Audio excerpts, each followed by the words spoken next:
السلام علیکم ورحمۃ اللہ وبرکاتہ۔ یا شیخ، دوسرا وعلیکم یہ تھا السلام کہ ورحمۃ خواب اللہ کے اندر اگر وبرکاتہ۔ بندہ دیکھتا ہے کسی علماء سے، مثلا کہ دین والے بندے کو ملنا، اس سے فوت شدگان ہو، دین والا ہو، ایمان والا ہو بندہ، اور تقوی والا ہو، خواب کے اندر اس سے ملنا، وہ کیسا ہے کہ گلے ملنا اور بہت جہد کے ساتھ ملنا، تو گھر کا حال حوال پوچھنا، تو یہ کیسا ہے؟ اس کے بارے میں بھی وضاحت کر دیجیے گا۔ السلام علیکم ورحمۃ اللہ وبرکاتہ۔ وعلیکم السلام ورحمۃ اللہ وبرکاتہ۔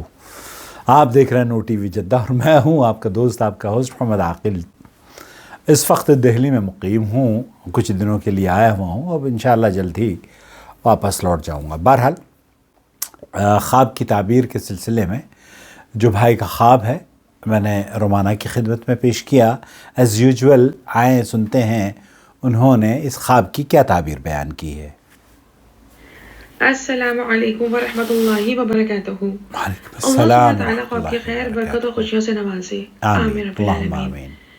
دیکھیں، جو توحید کے راستے پر ہوتا ہے وہ صراط مستقیم پر ہوتا ہے، بے اور شک، اس کی مثال اس مشعل کی طرح ہوتی ہے جو اپنی روشنی سے اندھیرے دور کرنے کی کوشش کرے۔ سبحان اللہ، خواب نور میں جیسے۔ ایمان والے بندے سے چاہت سے گلے ملنے کا منظر دینی محبت کے ساتھ نافع علم اور بابرکت زندگی گزارنے کی علامت ہو سکتا ہے صحیح بات انشاءاللہ۔ ہے، انشاءاللہ۔ غور کریں، جب کسی کو چاہت سے گلے لگایا جاتا ہے تو اس کو قربت سے محسوس کیا جاتا ہے۔ سائل نے ایمان والے دیندار شخصیت کو چاہت سے گلے ملتے ہوئے دیکھا۔ خواب کا یہ منظر دینی علوم میں آگے بڑھنے کی لگن اور چاہت کو ظاہر کر رہا ہے۔ ممکن ہے دینی مسائل کو قریب سے سمجھنے اور محسوس کرنے کے مواقع بڑھتے چلے جائیں۔ انشاءاللہ۔ اگر خواب میں دیکھی گئی شخصیت توحید پر چلتی رہی ہو تو خواب کا یہ منظر سائل کو ایسے کاموں میں اضافہ کرنے کی طرف اشارہ ہو سکتا ہے جو لوگوں میں توحید کے پیغام کو بڑھانے اور ان کی علمی پیاس کو بجھانے کا سبب ثابت ہو انشاءاللہ۔ ممکن ہے سائل کے ذریعے ان کے قریبی رشتہ دار، دوست، احباب شرک و بدعت سے دور ہوتے چلے جائیں، جو بہت خوبصورت بات ہے۔ سائل کے ذریعے خلقت کو نفع مل سکتا ہے۔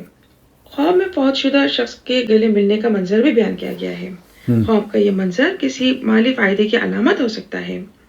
ممکن ہے کوئی کھویا ہوا مال یا کسی مالی مضبوط نیک شخصیت سے فائدہ پہنچے جو دینی حوالے سے بھی مضبوط ہو۔